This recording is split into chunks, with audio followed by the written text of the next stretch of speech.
Hi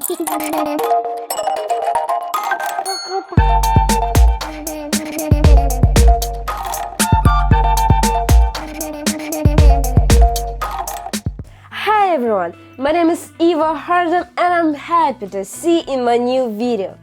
И сегодня я расскажу вам довольно необычную историю о том, как я поступала в Германию. Неожиданно для меня тоже. Что ж, не будем задерживаться, давайте начнем. Перед началом ролика я хотела упомянуть, что будет параллельно вестись влог, который я снимал из своей поездки в Москву, и я буду вставлять вот такие разговорные кусочки, которые я снимаю со своей новой камеры. Я не знаю, какое будет качество видео и какое будет качество звука, поэтому попробуем. Но, надеюсь, все будет хорошо. Так что напишите в комментариях, как вам качество картинки, звука, как вам больше нравится видео, которое я снимала с телефона или с уже новенькой камеры. Мне важно узнать ваше мнение. Пишите. Вся эта сумасшедшая история началась летом прошлого года. Я думаю, те, кто живут в России, помнят события июня-июля 23 года. Мне не нужно это озвучивать вслух. Вы прекрасно все понимаете. В одну ночь, когда я лежала и листала рилсы, кстати, можете подписываться на мою соцсеть с картиночками, мне попался аккаунт, у меня даже, может, скрин сохранился, я даже, может, прикреплю здесь, аккаунт агентства, которое помогает с поступлением в Германию. Ну, точнее, с поступлением, в принципе, за границу, но меня интересовало именно поступление в Германию. Какой у меня был план изначально? Отучиться 4 года в России, точнее, в Питере. Я собиралась после 11 класса ехать в Питер. Там проучиться 4 года и после этого поехать поступать за границу. Я, в принципе, до этого для себя уже решил, что да, остановлюсь на Германии. Я думаю, между разными странами. Ну, в приоритете вот у меня были Нидерланды. Но потом я как-то переместилась и выбрала Германию. Именно поэтому я сразу схватилась за эту возможность. Это было буквально однодневное решение, я клянусь. Я просто увидела аккаунт, изучила информацию, увидела, что у меня есть возможность поступить в Германию без 4 лет обучения в России, и все. И это был толчок для меня. Буквально в течение нескольких дней я уже поговорила с родителями, я все обсудила, и все было решено. Я не еду в Питер, я еду в Германию. Но для этого мне пришлось еще год отучиться в России. Зачем? Затем, что в Германии 12 классов школы, а я проучилась только 11. У меня было 2 варианта. Либо проучиться год в неком заведении в Германии, полностью на немецком, либо проучиться год в университете в России. И только после этого я могла спокойно поступить на бакалавриат. Я без объяснения причин просто не подала документы в Санкт-Петербург. Я подала в этот ссаный УГНТУ в Уфе. Мне кажется, многие мои знакомые тогда подумали, ты что, совсем это с катушек слетела? Все, башка не дум-дум, а башка реально не дум-дум. Особенно сильно меня тогда бесили люди, которые говорили: а вот и правильно, что ты осталась в Уфе, давай, отучись в Уфе, все это, может, там мужа найдешь, я не знаю. Вот эти люди меня прям выводили из себя. Я думаю, если б ты знала, зачем я в Уфе, ты бы молчала. Мне это правда очень сильно выводило из себя, поэтому мне очень хотелось рассказать им, чтобы ткнуть лицом в факт того, что я не останусь в Уфе. Мне кажется, меня прокляли буквально все, кто работает в УГНТУ, потому что я пришла за 15 минут до закрытия учебной части, чтобы забрать свой аттестат, но спустя проклятие мне наконец его отдали, так что я спокойно иду домой со своим аттестатом. Ура!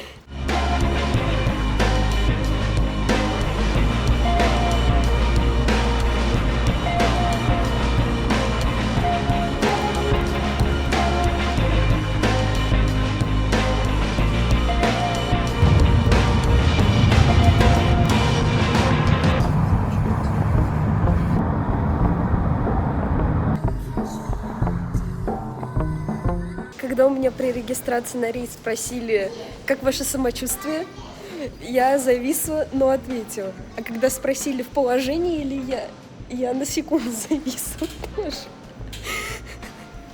Это спрашивали, потому что меня посадили у аварийного выхода. Мне это не особо нравится, конечно, но нормально. Хорошо. Слушайте, ну звучит как отличный план.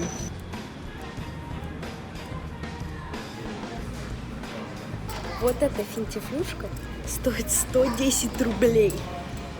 Я теперь просто обязана ею наесться до отказа. 110 рублей за вот такую финтифлюшку, ну и сейчас капец.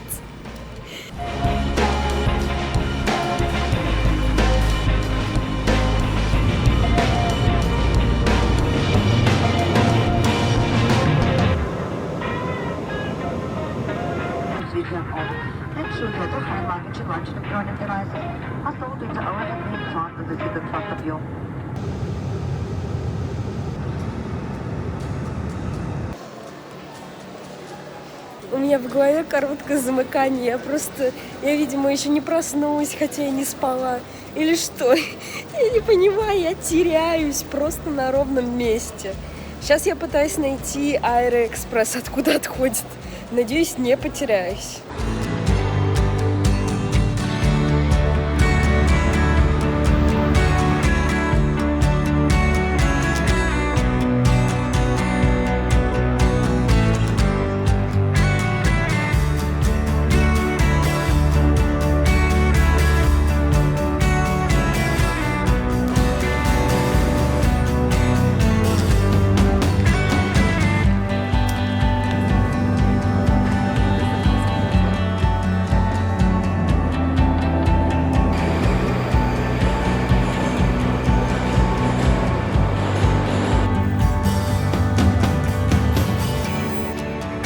Как я уже упомянула ранее, в ту ночь, когда я листала рилсы, я нашла некоторые агентства, которые помогают с поступлением.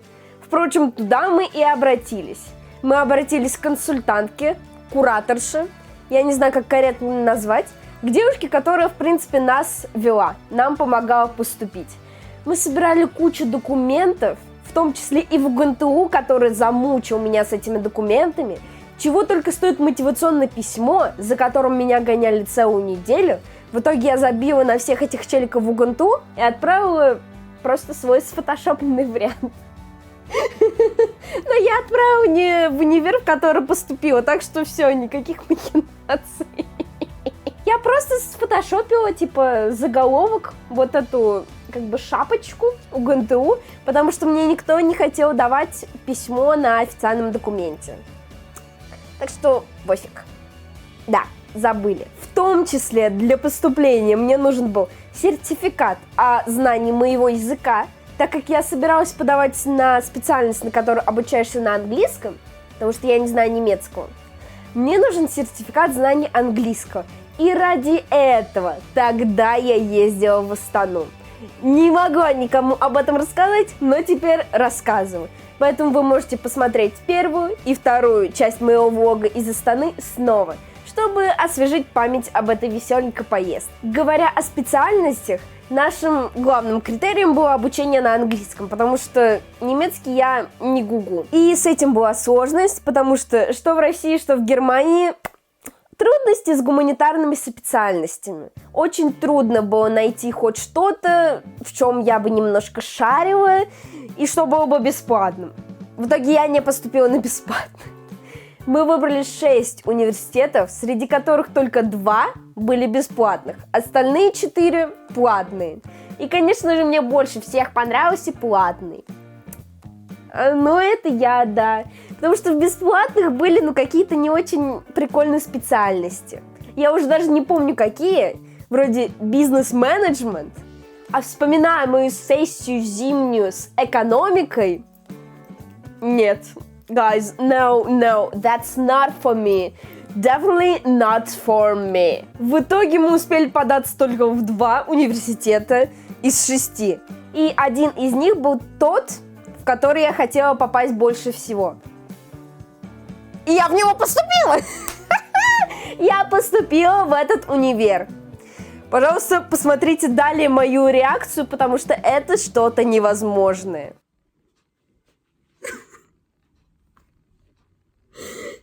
Я плачу уже минут 5. Мне только что прислали оффер из университета моей мечты. Они мне предлагают поступить к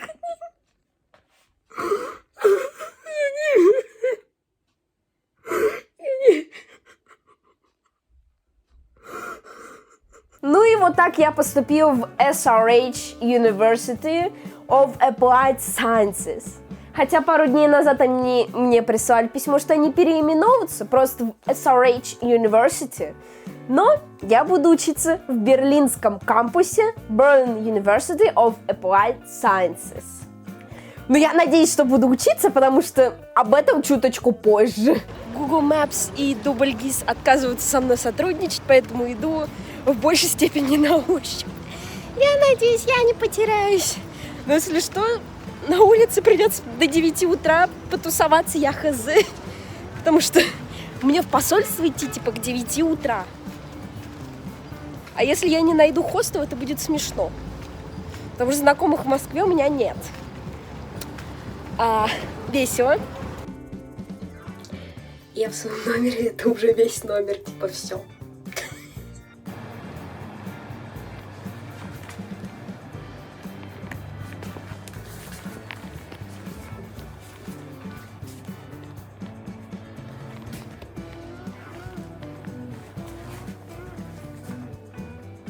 Я не знаю, как включить свет, но вот эта кровать.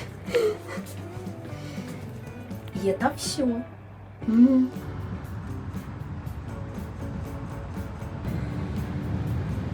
Я не знаю, зачем я зашла в универмаг московский, потому что не ночью я здесь ни разу не была. Если честно, вайб здесь, ну типа как у Меркурия, колхозного рынка или там семьи.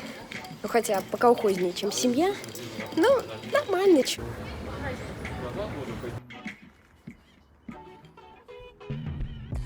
Я закупилась продуктами в пятерочке. И поэтому по приходу в номер будет очередная распаковка, что я купила в продуктовом. Наша новая рубрика после Астаны. Я сейчас улетела. Короче, смотрите. Вот сзади меня вот этот, да, рекламный, видите? Там сейчас пролетела реклама Кинопоиска с фразой типа «мультики, которые быстро грузятся». Это, видимо, отсылка к тому, что замедляется же YouTube в России, и поэтому, типа, в том числе и матери жалуются, что не могут своим детям мультики поставить. И, видимо, в этом весь прикол. Я просто с этого так унесло сейчас. Что я купила? Короче, чай в пакетиках и к нему сливки. Дальше пирожка фрутоняня на завтрак, но вообще я присмотрела место, где я могла бы позавтракать, так что, ну, я съем в любом случае. Гель для душа я пыталась найти самый дешевый, потому что мне пару раз воспользоваться и все. Ну и шампунь тоже. Жалко выбрасывать, конечно, но все. Лапша. Сейчас на ужин, потому что вариантов особо нет сейчас. И еще я взяла онигири. Вот так вот как-то.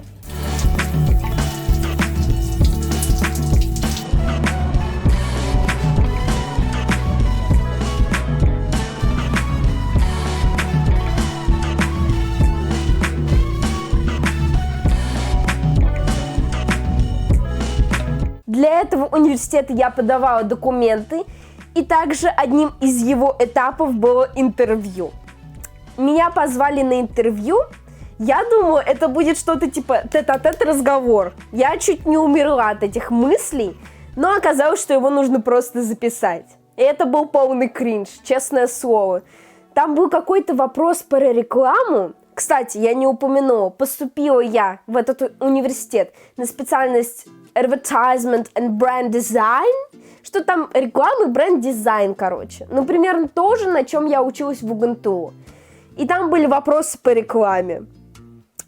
На вопрос о том, какая ваша любимая реклама, единственное, что я смогла вспомнить, это Кока-Кола с ее рождественской рекламой. Я очень сильно с себя кринжанула, но, видимо, им понравился этот кринж, и они взяли меня. Не, ну я бы тоже взяла себя только ради того, чтобы посмотреть на этот кринж. Не, ну... Еще больше кринж мое портфолио, потому что я еще подавалась на стипендию в этот универ. Стипендия талантов, ради которой нужно было портфолио. Я в портфолио засунула свои презентации, которые я делала в школе, свои фотосессии как фотографки и свой YouTube-канал. Я туда вставила свой YouTube-канал, обложечки, которые я делала, видосы, которые я делала. И с этим мне дали стипендию. Ну как стипендия? Это 30% скидка на первый год обучения. Ну, универ платный, так что скидочка это очень даже хорошо. 30% кайф вообще. Но почему они дали мне стипендию с этим кринжовым портфолио?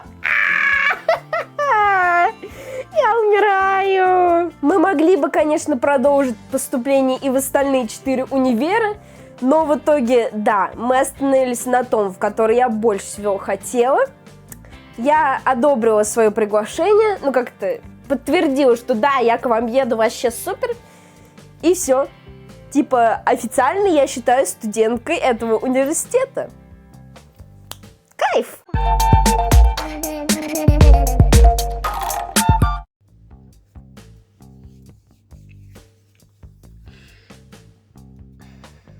Доброе утро, Москва, что ли?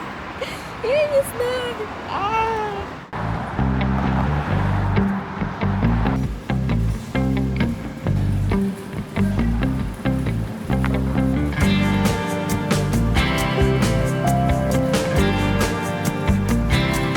Московское метро вызывает у меня топографический кретинизм. Это какой-то ужас.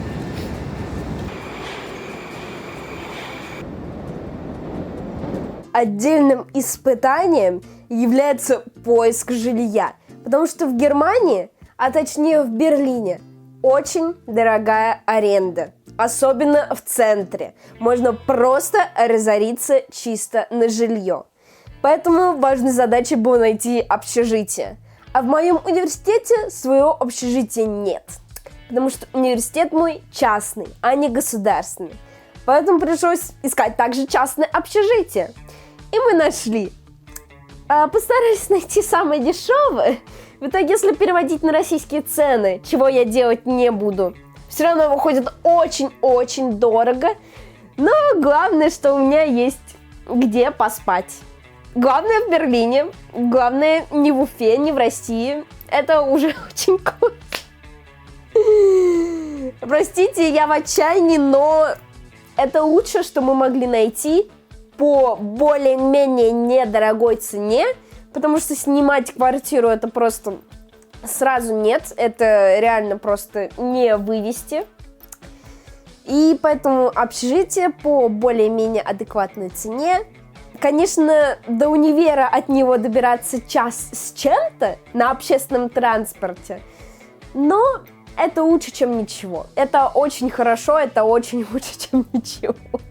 Я буду заселяться в общежитие. Я до этого ни разу в общежитии не жила, потому что я живу дома сейчас.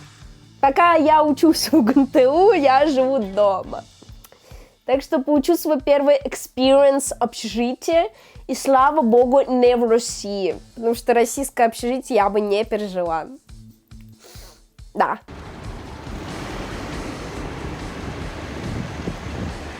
Если честно, мне кажется, я вообще впервые в этой части города, я немножко так сбита с толку себя чувствую.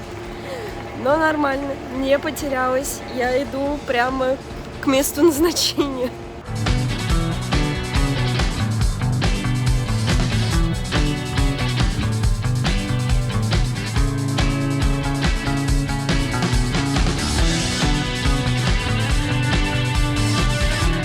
Это называется, вышла из визового центра, увидела детский мир и все.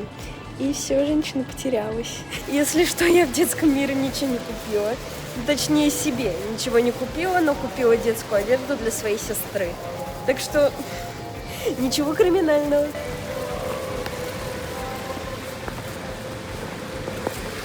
Что я могу сказать по поводу визы? Я надеюсь, точнее, мне так кажется, прогнозы очень даже положительные. Судя по тому, как ко мне достаточно дружелюбно относились. Так что, надеюсь, через пару неделек я уже получу свой загранпаспорт с визы Германии. Я сама не верю в это. Ну и последним этапом в этой всей головокружительной истории осталась виза. Я получила оффер из университета, у меня уже есть общежитие, мне осталось получить пропуск в Германию.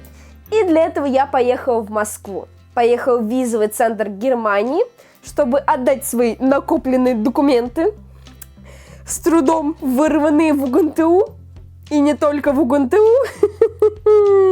Это было весело, да.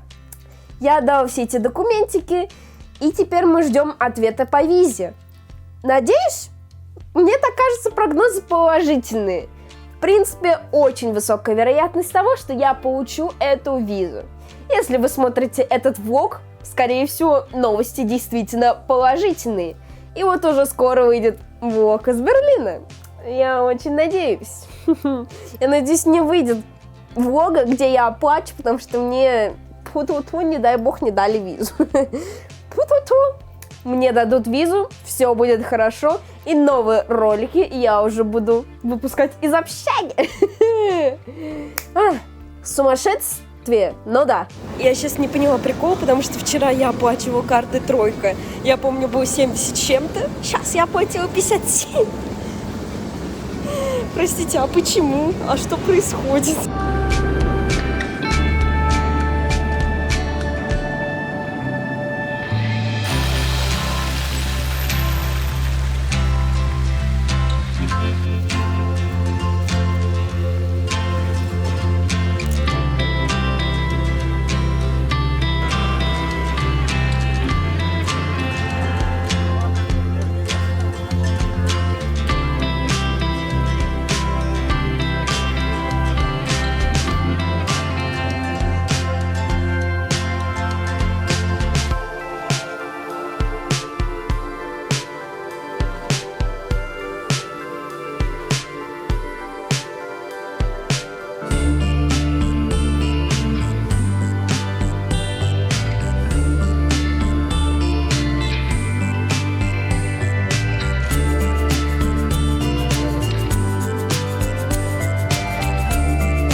Можно сказать, что я немножко в отпуске, поэтому я решила себе взять overpriced мороженое, потому что почему бы и нет, имею право.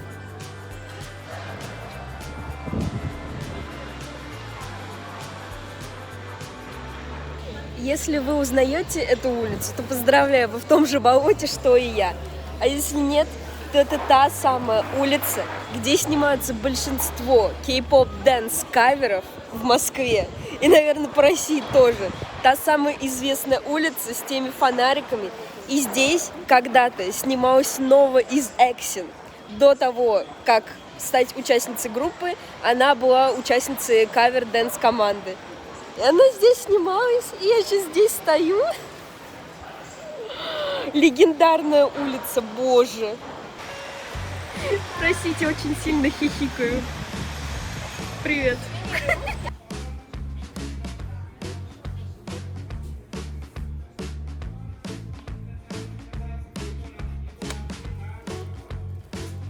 Я в своей стадии жесткой обсессии небожих, и поэтому я увидела хуаляни, я купила хуаляни.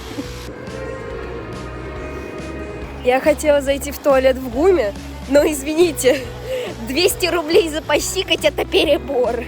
Я на карусели катаюсь.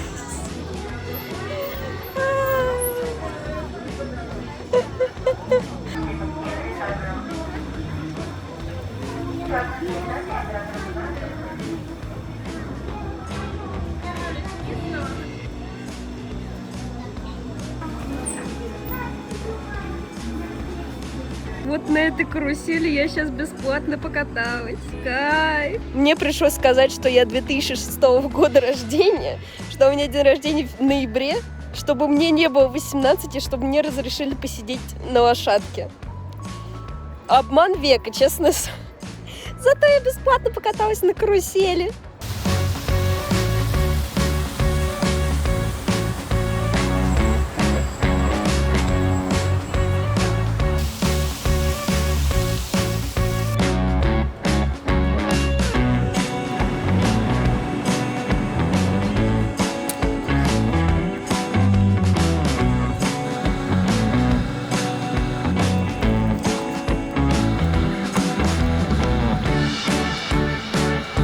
И по приезду из Москвы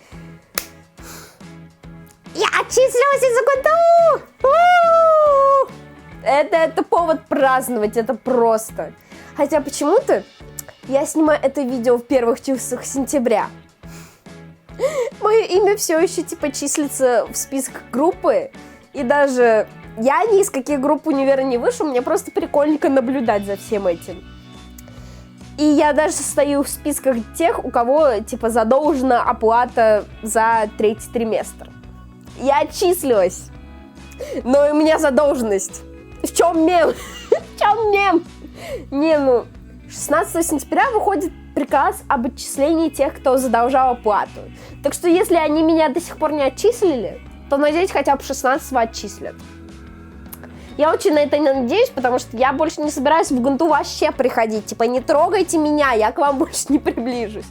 Разве что хочется сосиску в тесте, но студак у меня отобрали, так что я даже не могу купить сосиску в тесте. Это обидно. Это было очень вкусно. Так что да, я отчислилась в ГНТУ! Е-е-е! Всем советую, лучшее ощущение в моей жизни. Отчисляйтесь, особенно из УГНТУ. Мне пришлось переодеться в мятую футболку, потому что я больше не могла ходить в лонгсливе. Мне просто уже плохо становилось от того, как мне жарко. Поэтому я иду в мятой футболке, которую я переодела в туалете KFC, но в KFC не осталось есть, потому что там типа очередь заказов 3 столбика. Но это неадекватно. Я зашла в рандомную кофейню, где просто подряд играл кей-поп. Думаю, в принципе, я выиграла из-за того, что не пошла в KFC. Теперь у меня порвалась ручка у пакета, мне приходится его вот так нести. Кайф. Я дошла, ура!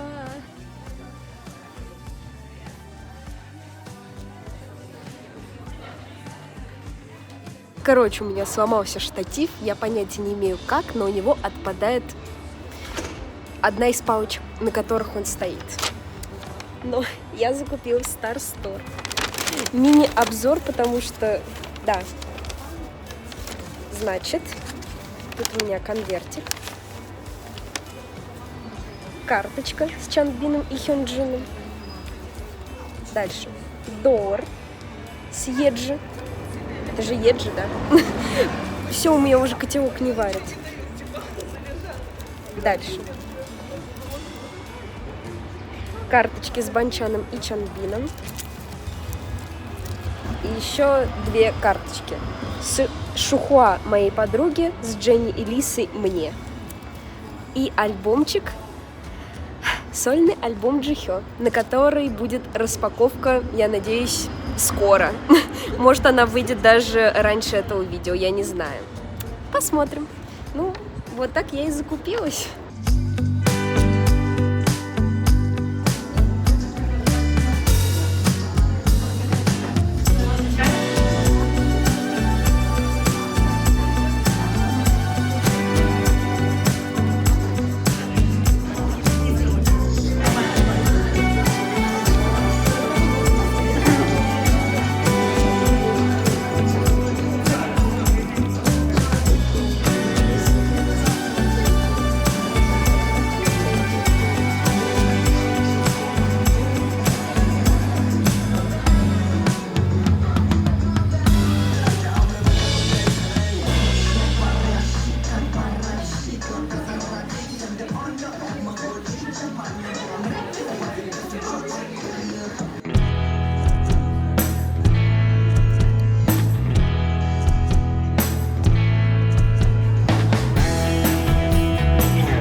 Я поняла, почему в Москве все такие хмурые. Потому что этот город убивает желание жить.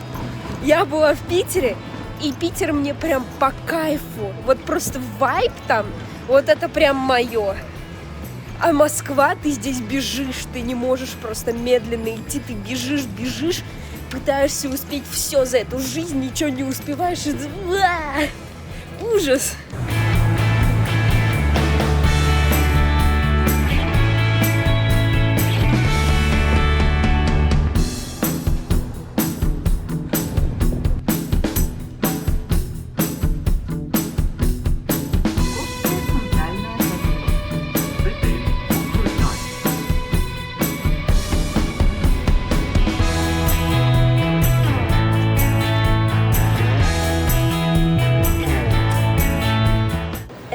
Here we go again.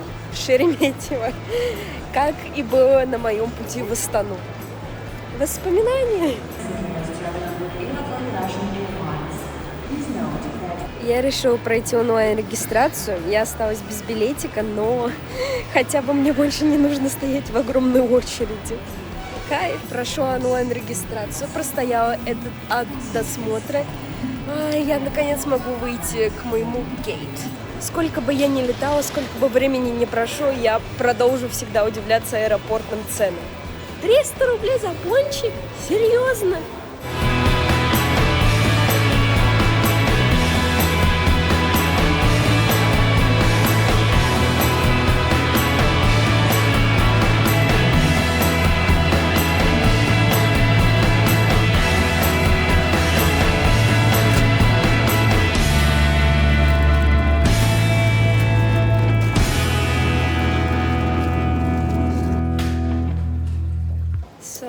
Welcome home, I guess.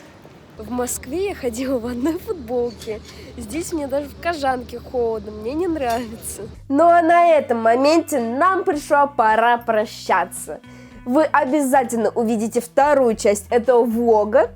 Какие бы новости ни были, но все мы знаем, что новости будут хорошие. Так что обязательно ждите еще одно видео. Ждите распаковку, на которую я намекала где-то в середине, где-то во влоге. А может, она вышла даже раньше этого влога. Если это так, то где-то здесь можете перейти по ссылочке и посмотреть распаковочку. А также не забудьте про влоги из Астаны.